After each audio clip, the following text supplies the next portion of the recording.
What's going on, everybody? I'm going to show you a quick and cool technique how you can go from a basic, boring sounding drum loop to a more interesting one that has some groove and some fancy effects in it. So this is what we would start with.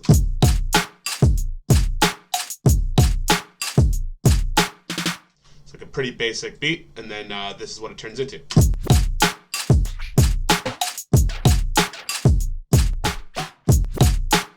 It's a really fun technique, and it can be used in many ways. So I'm actually going to delete what I did here, and just so I can start fresh, we start with the drum beat. This is just a basic programmed drum beat on a stock Ableton kit. And then what you're going to do is you're going to create a new audio channel and have it receive audio from the drum kit, turn it to in, turn the monitor off, set it to record. And then you're going to loop your drum beat here. While that's happening, you're going to go over here and grab a grain delay. Basically, you're just going to hit record while the drums are going. And this could be just from one kit or a group of drums, or you can even do this with bass sounds or all sorts of, there's all sorts of different applications. But you're just going to get a bunch of fun audio bits to work with. So now that it's all set up, this is receiving from there, from the drum kit. I'm going to hit record and start messing about with this.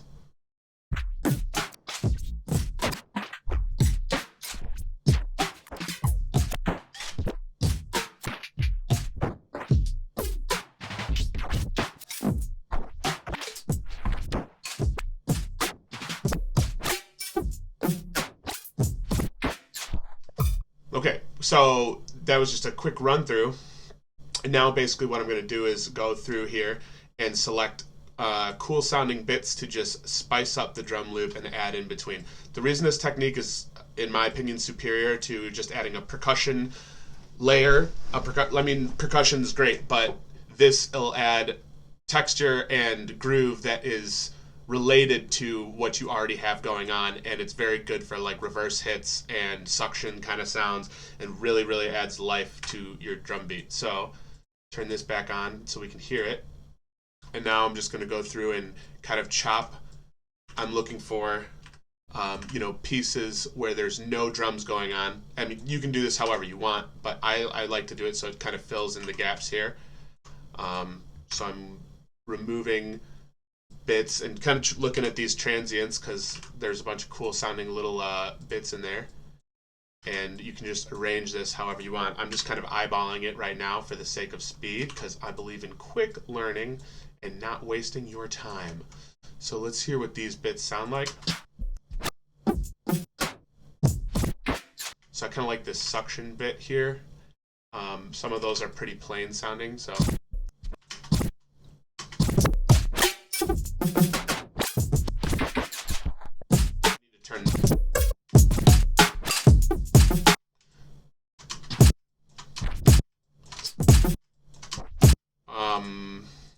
go in here. If you hold Alt, you can drag.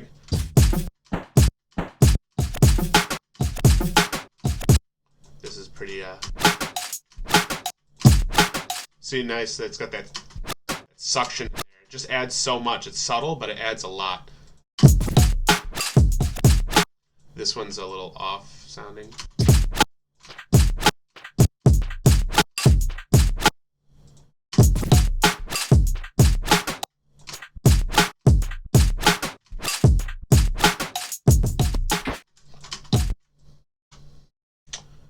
Let's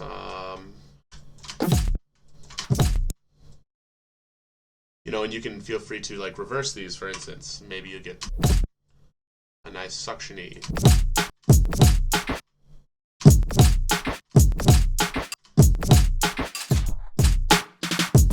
And then these are great usually for fills too. Like if you don't know what to fill, or you want like a pre-drop kind of like sound, these results are pretty great for doing stuff like that. So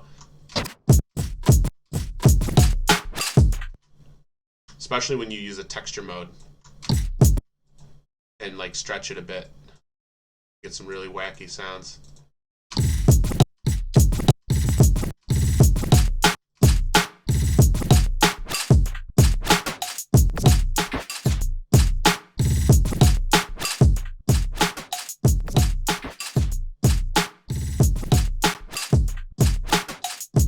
There you go. So there's now our like grooved up, glitched out kind of beat that's all customized, and these sounds can be great for a little ear candy later.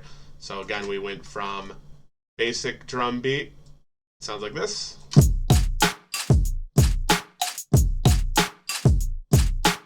very stock, to something more interesting that sounds like this.